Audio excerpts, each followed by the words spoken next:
11 बजे आपने पदभार संभाला है और अभी 1 बज रहा है, यानी कि 2 घंटों के अंदर बड़ा एक्शन आपने लिया है और बड़े-बड़े फैसले कर दिए हैं। जो निर्माण सामग्री है उसमें कमी पाई गई है। कहीं पे ईंट यूज़ करना है, ईंट का जो इस्तेमाल हो रहा है भवन के निर्माण में बिल्कुल बढ़िया क्वालिटी का 1 नंबर का ईंट का इस्तेमाल करना है। तो पंचायती राज मंत्री के रूप में पूरी कोशिश रहेगी कि विभाग मिशन मोड में काम करे। विभाग के अधिकारियों के साथ बैठक हुई है। विभाग में काफ़ी रिक्तियां हैं, उनको समय पे पूरा किया जाए, ये भी कोशिश रहेगी। नमस्कार, हमारा नाम है समरीन और आपने देखना शुरू कर दिया है लाइव सिटीज। देखिए, लगातार चर्चा में बने हुए हैं दीपक प्रकाश और हमने आपको दिखाया है कि अब से कुछ देर पहले दीपक प्रकाश ने पंचायती राज मंत्री का पदभार भी ग्रहण कर लिया है। तो आइए फिर इन्हीं से सीधी बातचीत करते हैं। सबसे पहले बहुत शुक्रिया बातचीत। चलिए, बहुत बहुत धन्यवाद आपका। सबसे पहले तो हम आपसे जानना चाहेंगे कि बड़ी जिम्मेदारी आज से आप संभालने जा रहे हैं, क्या कहिएगा? जी बिल्कुल, माननीय प्रधानमंत्री जी, माननीय मुख्यमंत्री जी के नेतृत्व में काम करने का मौका मिल रहा है बिहार के पंचायती राज विभाग के मंत्री के रूप में। तो बड़ी जिम्मेदारी है, संकल्पित हैं उस पर खरा उतरने के लिए। पंचायती राज संस्थाएं, जिसको ग्रास रूट डेमोक्रेसी बोलते हैं, बिल्कुल आम जनता तक सत्ता कैसे पहुंचे, कैसे उनकी भागीदारी बढ़े, ये जवाबदेही हमारी है। साथ ही साथ लोकतंत्र मजबूत हो, इसकी भी पूरी कोशिश रहेगी।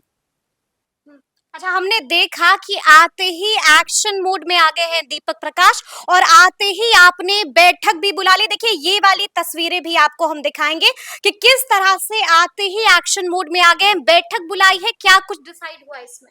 जी बिल्कुल, जिस तरीके से जनता ने एक बार फिर से एनडीए के ऊपर विश्वास जताया है, तो पंचायती राज मंत्री के रूप में पूरी कोशिश रहेगी कि विभाग मिशन मोड में काम करे। इसके लिए आज पदभार ग्रहण किया। विभाग के अधिकारियों के साथ बैठक हुई है जी। बैठक में अधिकारियों के साथ जो बातचीत हुई और आगे की का जो काम होना है, विभाग को निर्देशित किया गया है कि एक तो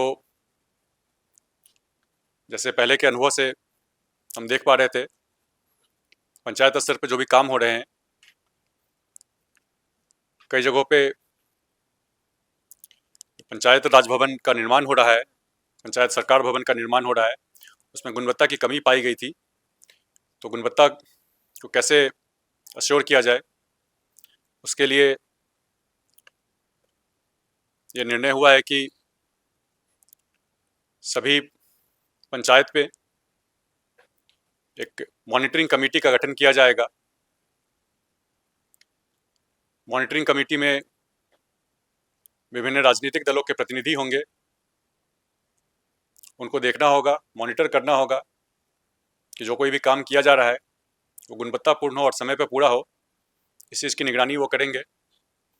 दूसरा, विभाग का रेवेन्यू कैसे बढ़े और साथ में रोजगार युवाओं के लिए कैसे सृजन किया जा सके रोजगार का, इसके लिए ये फैसला लिया गया है कि सभी जिलों में जिला परिषद की जो ज़मीन होती है उसको रेवेन्यू जनरेटिंग एसेट के रूप में उसका विकास हो। उन ज़मीनों पे या तो किराए के लिए या ज़मीन को लीज पे देने के लिए भवन का निर्माण किया जाएगा।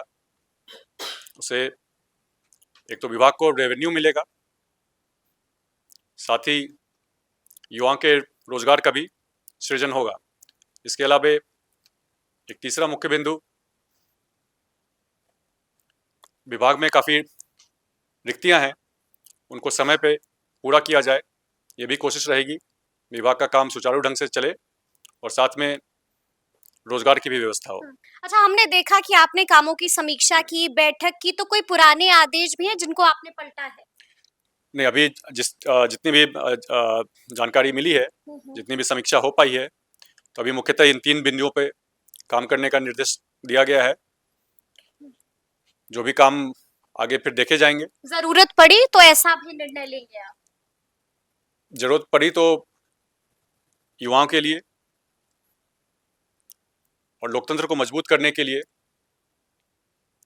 जो निर्णय लेने होंगे, लिए जाएंगे। अच्छा, हम आपसे ये भी जानना चाह रहे हैं कि बार बार आप ये कह रहे हैं कि गुणवत्तापूर्ण काम नहीं हुआ है, कहाँ कहाँ पर कमियां रही दीपक नहीं, जी? कई जगह देखा गया है कि जैसे पंचायत सरकार भवन का निर्माण हो रहा है, तो उन जगहों पे जो निर्माण सामग्री है उसमें कमी पाई गई है।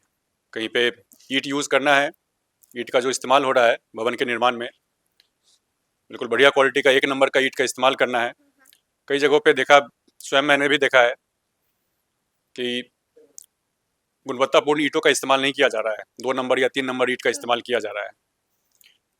तो वैसे जगह पे उसको मॉनिटरिंग के लिए कमेटी बनाई जाएगी हर पंचायत के स्तर पे। और कई जगहों पे सही देख रेख की कमी होने के कारण निर्माण कार्य सही समय पे पूरा नहीं हो पा रहा है, तो उसके कारण भी पंचायत की जनता का नुकसान हो रहा है। तो इन तरह की चीज़ों के का सही से की निगरानी हो पाए, इसके लिए हर पंचायत स्तर पे सभी राजनीतिक दलों के प्रतिनिधियों की एक मॉनिटरिंग कमेटी बनाई जाएगी।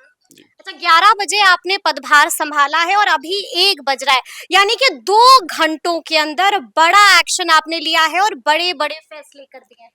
जी बिल्कुल, जनता यानी के कि जब युवाओं को जिम्मेदारी दी जाती है तो काम ऐसे ही होता है। जी बिल्कुल काम होगा और बढ़िया काम किया जाएगा। लोकतंत्र को मजबूत करने की जवाबदेही होती है पंचायती राज विभाग के ऊपर, तो वो काम किया जाएगा।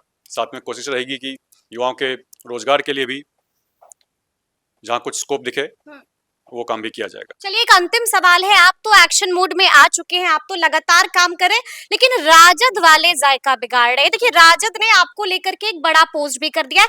सवाल मेरा आपसे ये है, क्योंकि ये अभी इस वक्त हम विभाग में, तो पॉलिटिकल सवाल नहीं लेंगे, लेकिन सवाल ये है कि इससे आपके काम पर कितना प्रभाव पड़ेगा? लगातार आपको टारगेट कर रहे हैं। काम करना है, जनता के लिए काम करना है, तो हमारे और जनता के बीच में, विभाग और जनता के बीच में और कुछ नहीं आएगा। कुछ नहीं आएगा, यानी कि ठोक कर कह रहे हैं कि कोई भी रुकावट नहीं आएगी। जी बिल्कुल, जनता के लिए काम करना है तो किसी भी प्रकार की रुकावट नहीं आएगी। चलिए, तो सुना आपने क्या कुछ कहा है दीपक प्रकाश जी ने, बड़ी बड़ी बातों का जिक्र कर दिया है और साफ साफ कह दिया है कि जरा सा भी कॉम्प्रोमाइज नहीं होगा, काम होगा और बेहतर तरीके से काम होगा। तो अब देखना होगा कि आगे आगे क्या क्या होता है। तो फिर ये पूरी बातचीत, ये पूरा वीडियो आपको कैसा लगा है, कमेंट करके हमें जरूर बताइएगा। तो ऐसे तमाम अपडेट्स के लिए बिल्कुल ऐसे ही हमारे साथ बने रहिएगा और देखते रहिएगा लाइव सिटीज। बहुत शुक्रिया।